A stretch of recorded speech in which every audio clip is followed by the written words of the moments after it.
This is about to sound so anti-black of me, but I just went to a white hairstylist for the first time in my life. Come with me to get my hair done by a European stylist for the first time ever. I'm a black woman and I'm getting my box braids done by a white stylist. This is the exact moment that I started questioning my decision to get a silk press at a Korean head spa with no black stylists in Korea. Y'all, So after 8 years of living in Essex, come with me to infiltrate one of the white hair salons to get a hair wash and blow dry. Randomly, come with me to a white hair salon. A black woman is going viral on social media for sharing her service experience she got from a white hairstylist. And this has got a lot of people talking, and you might be wondering, why is this a thing? It is a thing because in the black community, we kind of find it hard for white people to do our hair because of our hair texture, because our hair texture is different from white people hair texture. The process of getting the hair done is different. The products that are being used are different. So this lady went to this white hairstylist, and the services she got, the professionalism, the skill, everything was amazing. So she did share this on social media, and this kind of got people talking.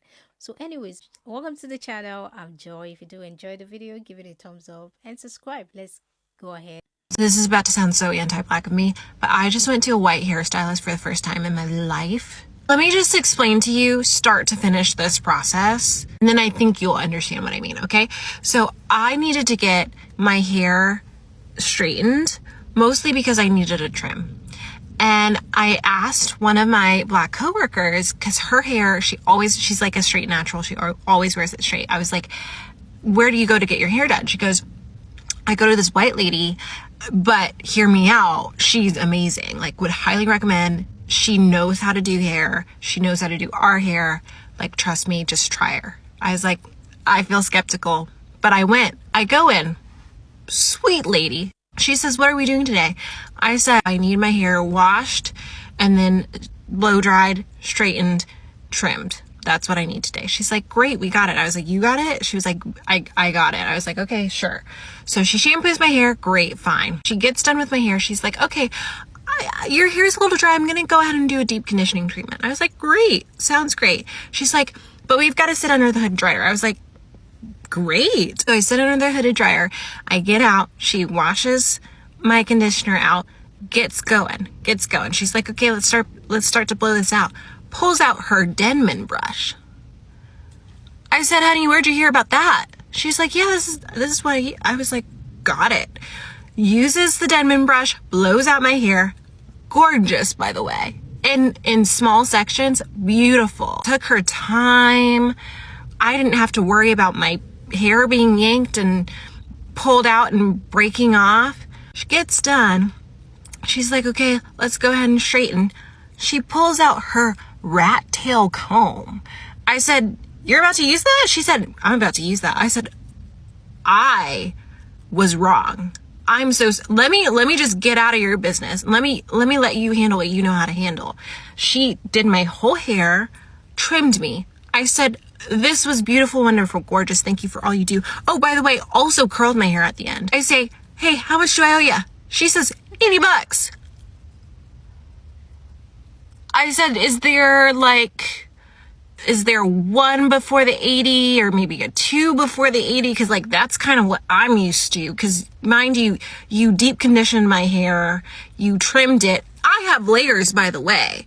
It wasn't just a straight across. I have layers. She had to trim layers, and she also curled it. So I was like, are you sure that that's the right number? She's like, yeah. Handed it over willingly and then some. And after that experience, I'm just like, what am I doing going to the other gals, when I have this in my back pocket? I have fine hair, but I have very dense hair. I have a lot of hair. And even when I mentioned that on my own, I was like, yeah, just so you know, I got a lot of hair. She was like, yeah, you do have a lot of hair, but isn't that a blessing? I was like, what? She said, it's just I was like, yeah, but curly hair is a lot of work. She was like, yeah, but it's so worth it. I was like, And you're more pro-black than most of the stylists that I go to who see my head of hair and then say, hey, gotta charge you $100 more because you've got a lot going on and this is like kind of too much to deal with. More affirming than any stylist I've ever been to in my life. And now I'm sitting here like, I'm sure it's not every white stylist. I'm sure I found a golden ticket. But I'm sorry. To the stylists who have touched my hair before, you simply aren't gonna see me anymore. And I feel so bad because I love supporting black business. I love it. It's in my blood. You know what I mean? But knowing what I know now, I can't go back. You know what I mean? In as much that I appreciate the fact that she said she likes to support a black-owned business, so I don't think this should have anything to do with race. You are supporting a good business, a good service. It shouldn't have anything to do with a white or skin color, black or white race. Support good business. Just like she mentioned in the video, when you go to some black hairstylists, the kind of services they give to you, it's so annoying sometimes. It's annoying when you go to a salon and because they see your hair has more volume, they're going to charge you extra because your hair is much. I just don't understand how that makes sense to some of these hairstylists. This is actually cool that, she had a wonderful service with a white hairstylist. This is why it's good to try new things, new place, So if she has not gone there, probably she wouldn't have known she could get a better service. I'm going to go ahead and watch some more videos, what people think about white hairstylists. Do you think that there's anything culturally off code by a white woman braiding black ladies' hair? I'm sorry. I don't. I am going to go to somebody who's black because I just figure that's who understands my hair. And that's where I figure I can get the best quality of service. I'm not going to go to a white woman, even though I'm not going to lie. These box braids look fantastic. Now, they do. And you're lying if you say not. And she knew to put the oil in to soothe it. She knew to put the foam at the top like you do. I'm impressed.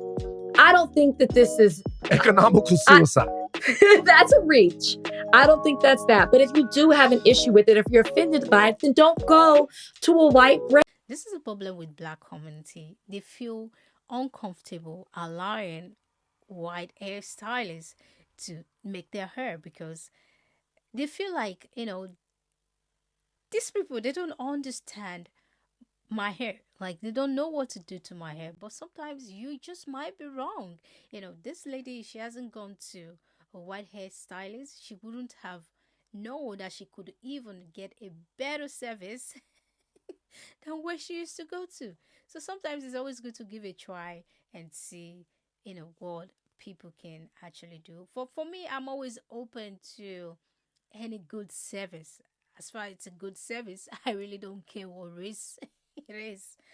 Come with me to get my hair done by a European stylist for the first time ever. I was very nervous. I have 4C hair, but this is a Black and Irish owned salon. So I was really excited to see how things would turn out with my hair. I was having my hair dyed, cut, and also straightened. But I love how she knew how to detangle 4C hair. She was very confident with it. And I was nervous at times, but she really knew what she was doing. Shout out to Neve, my stylist. My hair has texture release on it. So that's why it's in this kind of like loose texture.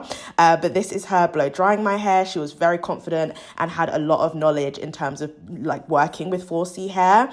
So after we had it blow dried, the plan was to get it cut into a pixie. This is my first time ever getting a pixie cut. So I really was trusting her, but I knew that she had a lot of experience. She's worked in Dubai, she's worked in Ireland, and she's also worked in LA. So I knew she was very confident and knowledgeable. I also got my texture release done at Luna & Wild. They have a black stylist that specializes in texture releases and black hair. Then I got my hair wrapped. This could have been done before, but they wanted to cut my hair, so that's why the wrapping couldn't be done first. And I also got a lovely cup of tea while I was there, and then finishing touches were done to my hair, and this is the final look. Let me know what you think. Well, that was really nice. I really like that, and I think it did look good on her. The hairstylist, she's really good.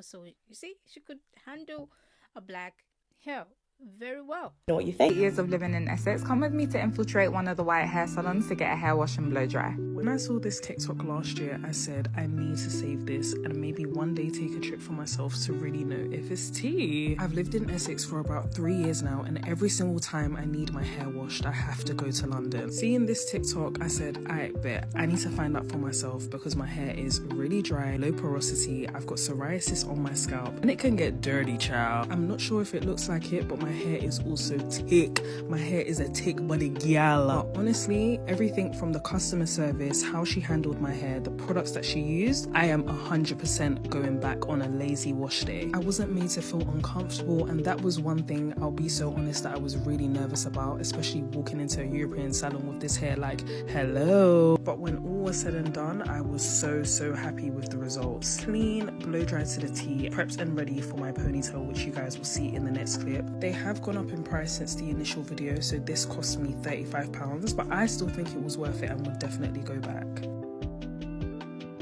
Hairstylists who are not trained in afro and curly hair, I hope you see this video and make a change. Getting my hair cut is something that I always put off, to be honest, and I'm always very nervous to get it done, and definitely hesitant to let someone who doesn't have the same hair as me cut my hair. I had an appointment with Melissa Timberley, an award-winning hairdresser and non-black hairdresser, and I'll be totally honest, I was very nervous. But when I looked at her previous work, I knew that I was in safe hands. Cutting afro or curly hair isn't simple, and it can go horribly wrong, and I know this from my own personal experiences. Rocking my afro hair means so much to me. It's my whole identity, it's my superpower.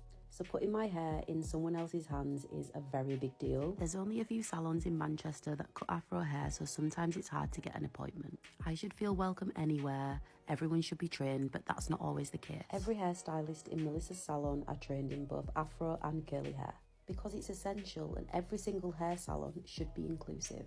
Melissa created a space where my hair felt understood and celebrated, because us curly girls can have a beautiful salon experience too, you know. We all deserve to sit in that chair with confidence and walk out feeling beautiful. I'm a black woman and I'm getting my box braids done by a white stylist. And before anybody faints in the comments, let me explain. For the past 10 years, she's been parting my hair in straight lines, gripping my hair without snatching my edges into the afterlife, tucking my ends when I wear extensions so I'm not out here looking like a broom, and doesn't have me crying when I lay down at night. So her and me, we're locked in. Now, first off, for me personally, it's not about the stylist's skin color. It's more about me assessing their character, not having a bod-mind person put their hands in my hair. Their skill, their experience, their knowledge of textured hair, and the respect that they show to the culture and the history behind the style. This stylist took the time to learn about natural hair, protective styling, and how to actually braid without causing tension or damage. So to me, that means more than anything. So just know, for me, I don't care if my stylist looks like Beyonce herself or Brenda from accounting, as long as she knows her business. And listen, she's not one of those that just woke up one day and said, I think I'm gonna braid some black hair today. No, she knows what she's doing with all hair textures. There aren't many braiders these days that understand that braids aren't just a look. They're a protective style, they're history, they're a whole part of black culture, and that matters to me. And let's be real, some braiders, no matter the race, will have you sitting down for 6+ hours, charging you rent money, and then sending you home with braids so tight you can't even smile.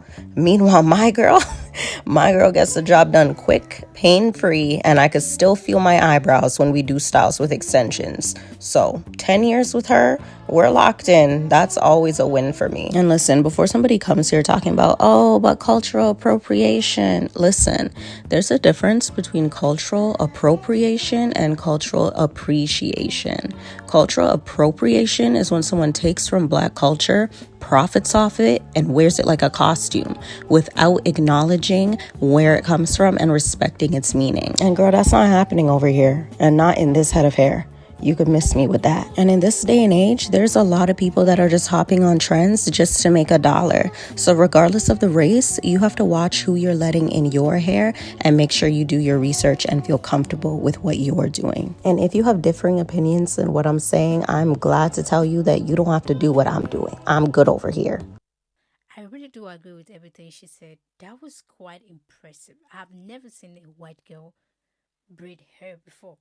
I mean, that was beautiful, and it was so neat. The cotton, everything looked so beautiful. She actually did that braid really so well. Honestly, I've never seen that. That was quite impressive. Very impressive. Personally, I don't care about the culture. All I just want to get is good service. Give me a nice hair. I'm happy. You're happy. Great service. Everyone is happy. To me, that's what matters. Now, Barbara, I don't know how you're going to take this, but whether you be cool or come out of a bag on me, you see, it really doesn't make any difference. But it's only fair that I let you guys know that I'm about to let a white girl braid my hair. And I already know what y'all thinking, but y'all know I live in Australia and we only make up 1.6% of the population over here. And being that I didn't know what product she used, I brought my own because I know what works on my hair, okay? So I text her and tell her I'm outside and she's like, come in. And this is where things took a turn for the worse, okay? Because I had already Googled this lady's house on Google to try to see what it looks like before I arrived. So when I got there, I was like, this does not look like the house. I walk in, so I go ahead and call her name because I'm like, somebody need to come to the door. Diva?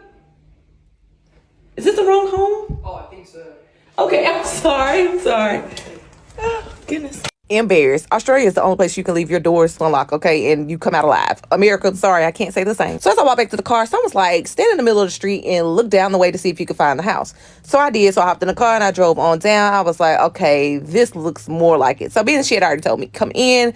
I knocked anyway, and I was greeted by this big guard dog. I was like, Cujo, you gonna let me in? I gotta get my hair braided. I'm already running late. So I hop in the chair, y'all, and I show these pictures of what I want my hair to look like, and I'm a little nervous. But y'all, she started braiding my hair, and she didn't start from the side, so I was a little nervous. But I was like, hey, she the braider here. Let me sit here and get my hair done.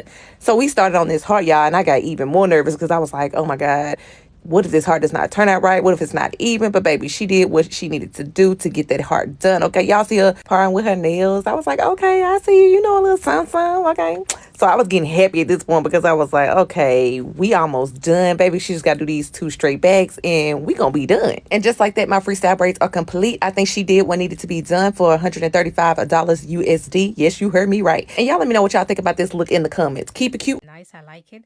But for 135, I don't think that worth 135. I think that was too much. That was quite interesting to watch, to see, how much she expressed the good service she got from the white hairstylist. Sometimes it's just good for us to normalize going to people who treat us better than thinking about race. Everything does not have to be race. Harsh saying that she kind of feel somehow because she likes to support black-owned business. Girl, this is not being supporting a black business. This has nothing to do with race. This is you supporting good business who treat you well, who treat you better. If the services was good, so why not? I don't think anyone wants to leave a place where they treat them better and go to a place where they are treated less because of race. Anyways, I do understand as a black woman because some black people just feel uncomfortable allowing white hairstylists to do their hair because they feel like white hairstylists, they really do not understand their hair texture. Probably they don't know what to do with the hair, the products to use, the process, because the hair is just different. And sometimes you need to try. If you don't try, you never can tell, what you can get. Anyways, this was quite an interesting one. Leave it out what you think about this video. If you do enjoy it, give it a thumbs up. Subscribe to my channel. Thank you for watching with me. Bye, and I will see you in my next video. Bye.